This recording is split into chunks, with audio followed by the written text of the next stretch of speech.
Empezamos con este vídeo el estudio del lanzamiento vertical, ¿vale? Y nos vamos a centrar, antes de nada, en explicar cuál es la diferencia entre que el cuerpo realice una trayectoria simétrica y que realice una trayectoria no simétrica y qué consecuencias tiene ello sobre el tiempo total que está el cuerpo en movimiento y sobre la velocidad que tiene al final en comparación con la que tiene al principio. Vamos a utilizar como ejemplo de trayectoria simétrica aquella situación en la que lanzamos un objeto hacia arriba desde el suelo. Bien, pues para estudiar este movimiento voy a hacer dos fotogramas. Uno en el que vamos a representar la subida y otro en el que vamos a representar la bajada. ¿Vale? Pues venga, fotograma 1. Fotograma 1. Nosotros tenemos aquí el suelo. Tenemos un objeto que lo lanzamos hacia arriba y que va a llegar, por ejemplo, hasta esa posición.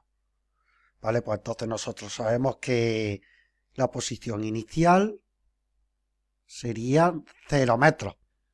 La velocidad inicial me la va a dar el ejercicio y vamos a suponer que son 15 metros por segundo. Eso me lo invento yo para poder hacer el ejemplo. Bien, pues cuando llega arriba, a su posición le vamos a llamar I sub 1 y es la I máxima, es decir, la altura máxima que alcanza. Y la velocidad en ese caso, va a ser V sub 1 y es igual a 0, porque siempre se cumple que en el momento en el que alcanza la altura máxima, por un instante el cuerpo se queda parado y luego ya posteriormente empieza a caer, ¿vale? En el punto de altura máxima la velocidad del objeto es 0. Y al tiempo que tarda en realizar ese recorrido le vamos a llamar T sub S. Vale, pues vamos a representar ahora por separado para que lo veáis mejor en un segundo fotograma lo que ocurre en la caída. ¿Vale? Pues lo que ocurre en la caída es lo siguiente, que el cuerpo estando ya arriba, ¿vale?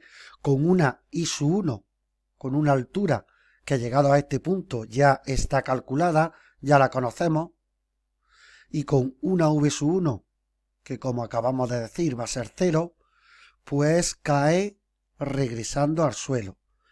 En ello va a invertir un tiempo que le vamos a llamar T sub P, tiempo de bajada.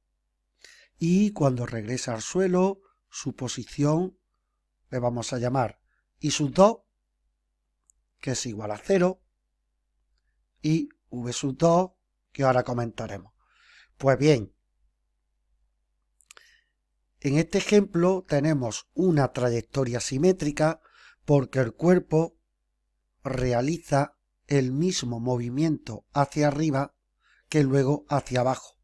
Dicho de otra forma, la trayectoria va a ser simétrica si la distancia recorrida en la subida es igual a la distancia recorrida en la bajada, ¿vale? Como consecuencia de ello, siempre se cumple que el tiempo que tarda en subir es el mismo que el que tarda en bajar. Ello nos lleva a poder calcular el tiempo total que está en el aire desde que sale del suelo hasta que regresa a él como el doble del tiempo de subida, ¿vale? Que llegado a este punto ya lo sabremos. Y además se cumple que la velocidad que tiene en el punto 2 es la misma, o dicho de otra forma, la velocidad que tiene cuando regresa al suelo es la misma que la que tenía cuando partió de él hacia arriba, pero cambiada de signo. En este caso, si el cuerpo fue lanzado hacia arriba con una velocidad de 15 metros por segundo, cuando regrese a él tendrá una velocidad de menos 15 metros por segundo, ¿vale? Entonces repito, trayectoria simétrica, aquella en la que la distancia recorrida al subir es igual a la distancia recorrida al bajar.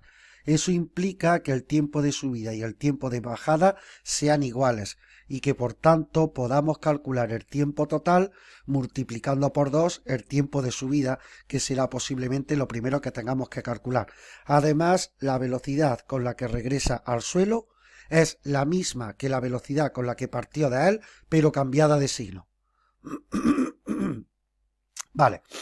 Vamos a ver ahora un ejemplo de trayectoria no simétrica, que es lo que ocurre cuando lanzamos un objeto hacia arriba desde un balcón, desde una azotea, etcétera, etcétera. Vamos a seguir la misma dinámica. Para poder analizar mejor lo que ocurre, vamos a descomponer ese movimiento en dos fotogramas. Fotograma 1.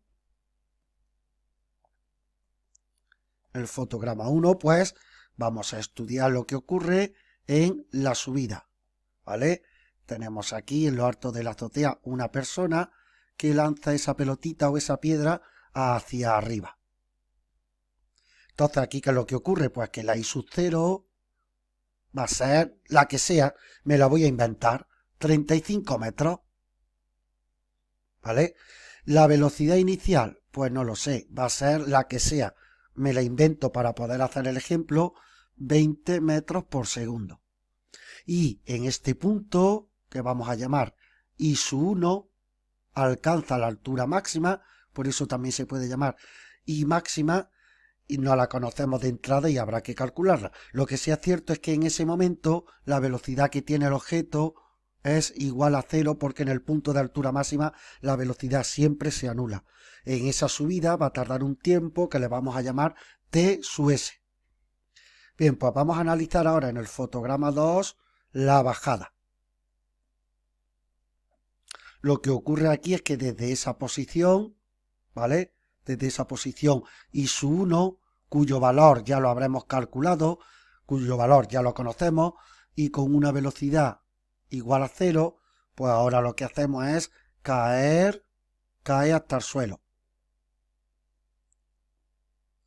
Cae hasta el suelo.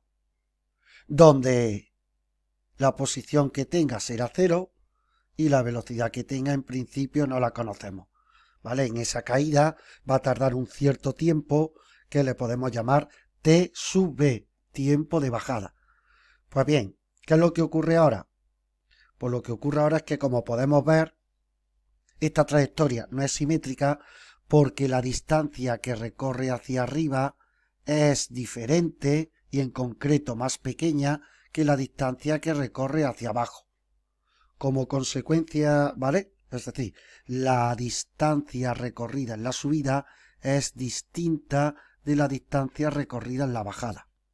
La implicación que eso tiene en el tiempo es que, obviamente, en esta situación, el tiempo que tarda en subir va a ser distinto del tiempo que tarda en bajar. Y en consecuencia, en este caso, no se cumple que el tiempo total, desde que lo lanzamos hacia arriba en la azotea hasta que regresa al suelo, no se puede calcular multiplicando por 2 el tiempo de la subida. ¿Cómo lo vamos a calcular entonces? Pues de dos formas distintas. En la primera forma, lo que tendremos que hacer será calcular el tiempo de bajada y luego sumarlo con el tiempo de subida, ¿vale? Es decir, el tiempo total se puede calcular como la suma del tiempo de subida que habremos tenido que calcular más el tiempo de bajada, que también habrá tenido que ser calculado. Bien, y hay otra forma. Hay una segunda forma, que es estudiar el movimiento global sin considerar etapas intermedias, es decir, aplicarle la ecuación de posición a aquella situación en la que la I sub 0 es esta y la I final es esa de ahí. Es decir, estudiar el movimiento de forma global sin considerar etapas intermedias. Es decir, estudiar el movimiento sin descomponerlo en una subida y una bajada. No os preocupéis que eso lo haremos en los ejercicios. Y la última conclusión es que en este caso, obviamente, la velocidad que tiene al principio, v sub 0, es distinta a la velocidad que tiene al final, v sub 2, y a priori no podemos establecer ningún tipo de relación entre ellas para calcularla de forma rápida. ¿Vale? Bueno, pues eso es todo. Entonces hemos llegado a una serie de conclusiones que son estas de aquí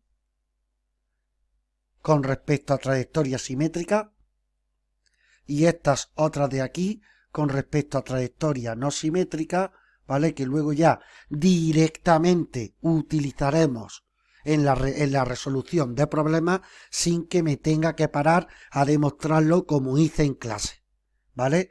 Bueno, pues damos por esto finalizado esta introducción del lanzamiento vertical, donde dejamos clara la diferencia entre trayectoria simétrica, trayectoria no simétrica, la repercusión que tienen en los tiempos y en las velocidades y la forma de proceder en los problemas para hacerlo de la forma más rápida posible.